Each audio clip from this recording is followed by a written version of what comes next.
Bueno, las enfermedades inflamatorias intestinales son un grupo de enfermedades inmunomediadas, es decir, el primer concepto es que son enfermedades autoinmunes donde la patogenia se da por un ataque del propio cuerpo, de los propios mecanismos de defensa, en este caso al intestino.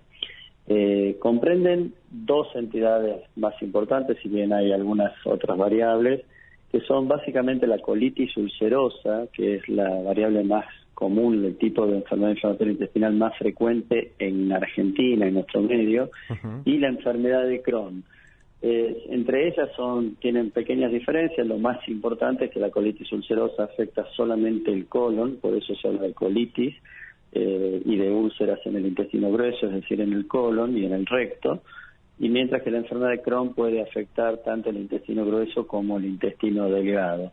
Las dos se manifiestan de maneras similares, con diarrea, sangre con las deposiciones, dolor abdominal, urgencia defecatoria, y como vos decís, forman parte de lo que son enfermedades poco frecuentes y por eso no están tan difundidas en la población general, pero de todos modos hay un aumento, hay una emergencia epidemiológica actual por casos en Argentina que probablemente en los próximos 15, 20 años la mayoría de las personas conozca a alguien que tiene este tipo de enfermedades.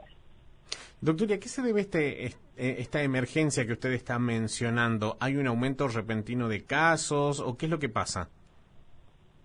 No es un aumento repentino, sino que es un aumento progresivo y se está repitiendo lo mismo que se dio, digamos, en el primer mundo a fines del siglo pasado y a comienzos de este siglo. Digamos, nosotros venimos viendo que como estas son enfermedades de la civilización y tienen mucho que ver con la cultura occidental, lo que se come, el ambiente, si bien tienen una base genética, tienen mucho de componente ambiental. Entonces, a medida que los países se van industrializando, van aumentando mucho la incidencia de este tipo de enfermedades. Entonces, lo que pasó en la zona norte de Estados Unidos, Canadá, el escudo báltico en Europa, España, Francia, Oceanía, que ya tienen prevalencias altas de esta enfermedad, comienza a suceder en esta parte del mundo por justamente haber adoptado también el desarrollo y la industrialización. Bien, es decir, bueno, es, digamos, prácticamente consecuencia de nuestras formas de vida actuales, entonces. Sí, es una sumatoria de cosas. No es que cualquiera va a tener una enfermedad inflamatoria, sino que hay un contexto genético, hay mutaciones genéticas, hay alteraciones en distintos genes que ya están descritos, pero sobre esa predisposición genética actúa el ambiente, lo que comemos, el tabaco, la actividad física, el peso, bueno, lo que siempre conocemos. Muchísimo tienen que ver los ultraprocesados, el empaque de los alimentos que consumimos, y sobre esto se genera un desconcierto de nuestra inmunidad que comienza a atacar mayormente a nuestra propia flora intestinal, que no nos hace nada, al contrario que es benéfica, sí. Y al atacar a nuestra flora termina ulcerando el intestino y bueno, comienzan todos los problemas para el paciente. Bien, las personas dentro del conjunto de enfermedades a las que hacemos referencia, en términos de síntomas, ¿presentan situaciones parecidas o hay factores que pueden acentuar algún síntoma más que otro? Bueno, predominantemente tienen síntomas digestivos, como mencionaba, la diarrea crónica y el sangrado con la materia fecal son los dos signos característicos, de los primeros que uno tiene que descartar cuando el paciente consulta con eso. Pero son enfermedades, como decía, que al afectar la inmunidad del cuerpo pueden tener manifestaciones no solo intestinales. Hay muchos pacientes que manifiestan síntomas extraintestinales que pueden ser principalmente cutáneos, lesiones en la piel, puede haber compromiso ocular. Es muy frecuente el compromiso articular, tanto artritis a nivel de las manos, de las piernas, y como artritis a nivel de la columna vertebral.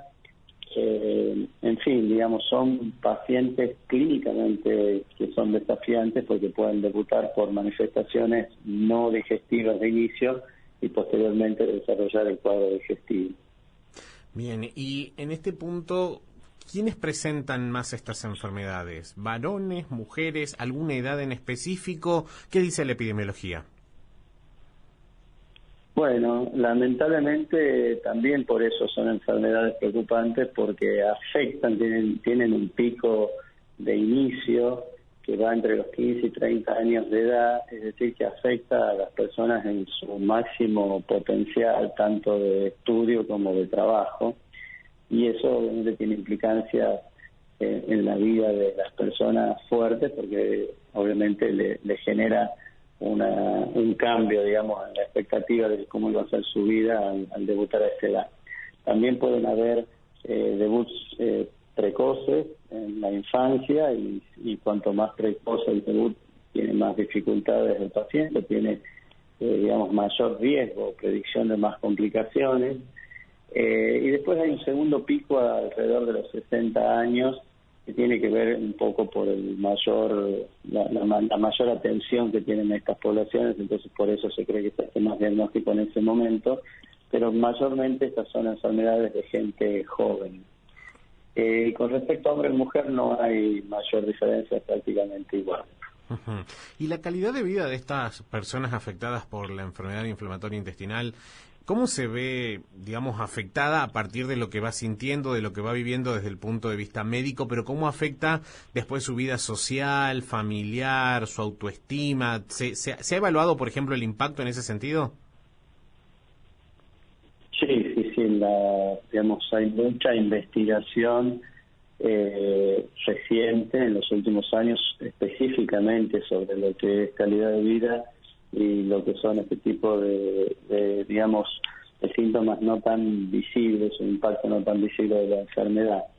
De entrada, digamos que hay un gran espectro de formas de presentación y de gravedades, entonces es difícil englobar a la calidad de vida, o sea, porque va a haber distintas situaciones claramente según la cantidad de intestino que esté comprometido y la gravedad del cuadro. Pero tenemos extremos de pacientes que requieren cirugías, pacientes que pueden quedar con ostomas definitivos, es decir, con una bolsita de una colostomía, una nanocontranatura o una ileostomía, y que ya eso no pueda volver a reconstruirse por situaciones específicas de la enfermedad. Como pacientes que tienen compromiso muy sutil y solo con un supositorio o con un medicamento oral lo pueden resolver. En el medio de eso hay una infinidad de situaciones, pero el concepto es que hoy por hoy, con la cantidad de terapéuticas que se han desarrollado, bien manejados, los pacientes pueden tener una calidad de vida absolutamente normal y óptima. Lo difícil por ahí es el diagnóstico precoz, que el paciente consulte en un buen momento para poder alcanzar ese diagnóstico, y que consulte a profesionales capacitados, porque al ser enfermedades poco frecuentes, no todos los médicos identifican la enfermedad o pueden manejarla, digamos. Bien. Y en ese sentido, doctor, sobre todo cuando los casos son leves, es decir, donde la manifestación clínica no es tan precisa y que tal vez lleve de buenas a primeras a pensar en esta enfermedad, ¿cuánto tiempo se demora habitualmente una persona en llegar al diagnóstico en este caso? Bueno, eso también es, hay estudios, pero eso va cambiando, obviamente hay mucho más conocimiento actual y depende mucho cuál es el acceso a los ámbitos de salud que tenga el paciente. Entonces, por ahí esos estudios no son extrapolables a cada uno. Hay estudios que mostraban más de 6 años de demora en el diagnóstico en algunos casos. Eso no suele ser la situación habitual, pero puede darse, primero si el paciente no tiene ganas de consultar, si se trata de mirar para otro lado cuando hace caca con sangre, o cuando tiene diarrea, o le duele la panza, o no logra manejar bien el control esfinteriano y no consulta. Y al mismo tiempo, si consulta, y consulta en ámbitos que no manejan este tipo de patologías, donde no se deriva a centros de referencia o a gastroenterólogos expertos en enfermedad inflamatoria, entonces todo eso puede ir llevando a una dilación en el diagnóstico y sobre todo en la toma de conducta adecuada para el caso.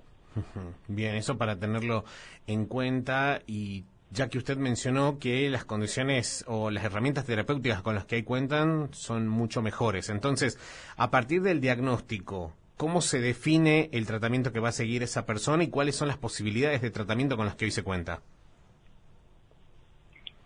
Bueno, eso es muy buena pregunta, porque hoy por hoy nosotros tenemos ya unos criterios que tienen que ver con la predicción de riesgo futuro que tiene la enfermedad. Es decir, un paciente que debutó con esta enfermedad, que se diagnosticó, que se hizo la colonoscopía o una resonancia de intestino, si es el intestino derivado del problema, tiene la biopsia, tiene el cuadro clínico, tiene los marcadores bioquímicos. Bueno, hay una cantidad de datos que nos sirven para diagnosticar. A partir de ese momento ponemos en marcha una serie de scores predictivos en base a la edad del paciente, la edad de debut, el compromiso que tenga en el laboratorio, el compromiso que tenga en la endoscopía, las biopsias, bueno, una cantidad de elementos clínicos, bioquímicos, imagenológicos que nos permiten predecir, en ese caso, cuán riesgosa y cuán compleja va a ser la enfermedad. Entonces, según eso, si el índice de predicción es complejo, comenzamos con tratamientos más avanzados, es decir, tratamientos más modernos, tratamientos más costosos, tratamientos básicamente que van a atacar o a modular la respuesta inmunológica, o sea, no antiinflamatorios, sino medicamentos que modulan la inmunidad del paciente, que son medicamentos claramente más complejos y más modernos. Si en cambio el índice de predicción nos hace pensar en un cuadro de fácil manejo, comenzamos con medicamentos más sencillos, terapias orales, antiinflamatorios colónicos, eventualmente algún antibiótico para algún caso específico. Entonces, en este caso, el abordaje es mucho más sencillo. Y particularmente hoy en Argentina, ¿los pacientes pueden acceder a toda esta terapéutica? ¿Cómo estamos con el tema de accesibilidad? Bueno, como en toda enfermedad inmunomediada, siempre el acceso es uno de los puntos de complejidad, porque este tipo de tratamientos, que son tratamientos de alto costo, no los paga el paciente, o sea, lo paga o la obra social del paciente o el Estado en caso de que sea en el ámbito hospitalario. Entonces hay que tener muy clara y muy justificada la indicación, pasar por varias instancias de auditoría y de validación, y a veces eso obviamente trae aparejado mucha burocracia y mucha dilación con el acceso del medicamento. Pero diría que en términos generales se llega y se obtienen los medicamentos. Una opción a eso, que está cada vez más desarrollada en Argentina, son los centros de investigación, para que los pacientes que no tienen acceso rápido puedan incluirse en protocolos de investigación con las moléculas del futuro. Ahora todos lo conocen por lo que fue COVID y vacunación, sí. Todas las fases de investigación. Bueno, en esto hay mucho investigándose, hay muchas moléculas muy seguras que están terminando sus fases, que están en fase 3, y entonces muchos pacientes que por ahí tienen dificultades de acceso, ya sea porque tienen problemas con la obra social o el propio Estado no les está produciendo en tiempo y forma, optan por entrar en estos protocolos que rápidamente los posicionan con medicamentos muy, muy modernos y muy seguros. Y la cuestión farmacológica, ¿con qué otros hábitos o con qué otras características del tratamiento se complementan como para recuperar calidad de vida? Bueno, el enfoque terapéutico es siempre multidisciplinario. El paciente con enfermedad inflamatoria generalmente se maneja con consejo nutricional, si bien la comida en sí no es responsable directa de una crisis de enfermedad ni de diarrea ni nada, porque el mecanismo es inflamatorio inmunológico, no es por lo que comió, sí en la etiología, digamos, pero no en la generación de los síntomas. Pero siempre está la consulta nutricional, el seguimiento infectológico, el tratamiento multidisciplinario con el dermatólogo, el reumatólogo y el gastroenterólogo. Tratar de no fumar es una condición esencial, no ser sedentario, y es clave sacarse el estigma de paciente crónico y tratar de llevarlo a estimular al paciente que realice una vida lo más normal posible, tanto desde el punto de vista laboral, educacional, social y de relacionamiento, porque como decíamos antes, hay muchos aspectos como fatiga crónica, depresión, insomnio, que van de la mano de tener la enfermedad, y uno tiene que tratar de romper algunos círculos de ansiedad y de estrés para que el paciente recupere sus circuitos habituales. Sí, por supuesto que sí. Y claramente en este tipo de enfermedades la adherencia es muy importante. ¿Y qué pasa cuando aquellos pacientes no tienen buena adherencia, doctor? ¿Los cuadros llegan a complicarse aún más de lo que ya venían? ¿O qué es lo que pasa cuando no hay una buena adherencia? Sí, la adherencia es uno de los elementos, adherencia al tratamiento es uno de los elementos clave y que más herramientas artesanales tenemos que tener en el consultorio, básicamente para entender al paciente y poder ejercitar la empatía, porque cualquier enfermedad crónica lleva a poner en juego la adherencia. Cualquiera se cansa de tener que tomar la medicación de la presión, como contaba recién que habían hablado de hipertensión. Pero acá es más difícil todavía porque el paciente muchas veces se trata por vía rectal, se trata con un enema o con una espuma o con un supositorio. Entonces, en esos casos la adherencia no es solo el cansancio de tomar todos los días un remedio, sino que además es muy caro el medicamento, y este tipo de medicamentos sí los compra el paciente, no son los biológicos ni los de alto costo, pero son muy caros para el bolsillo de cualquiera. Eso también va en contra de la adherencia, y encima tienen una vía de ingreso al cuerpo muy incómoda, que además se hace de manera oculta de la familia, de los amigos. Entonces hay mucha tentación a dejar el tratamiento, y uno tiene, digamos, que no ser un castigador como médico ni un juez, sino tratar de entender y encontrar un punto de equilibrio. Sí, por supuesto que sí. Y por último, doctor, ustedes como sociedad, como grupo, mejor dicho, que es el Grupo Argentino de Crohn y Colitis Ulcerosa, ¿están trabajando junto a las organizaciones de pacientes? Sí, tal cual. Esto en todo el mundo funciona de esa manera. Nosotros no estamos descubriendo nada. Los grupos académicos, científicos, médicos como el nuestro tienen que trabajar de la mano interrelacionado con los grupos de pacientes, como sucede tanto en Europa como en Estados Unidos. Como te comentaba inicialmente, son los lugares que tienen más experiencia, más casuística en esto. Entonces nosotros vamos un poco como copiando, mimetizándonos a medida que vamos teniendo más incidencia y prevalencia de todos los hitos y los gestos que ya hicieron en los países del norte. Bien, entonces, bueno, esperemos que esta alianza continúe y que permita, como siempre, mejorar las condiciones, el acceso y el acceso a la información también, ¿no? Que eso seguramente va a ayudar a tomar las mejores decisiones, y también que el personal de salud en general conozca para, bueno, poder hacer una derivación a tiempo, porque muchas veces, tal vez en primer nivel de atención, llegan consultas de este tipo y al no ser conocidas, tal vez no hay una correcta derivación, por ejemplo.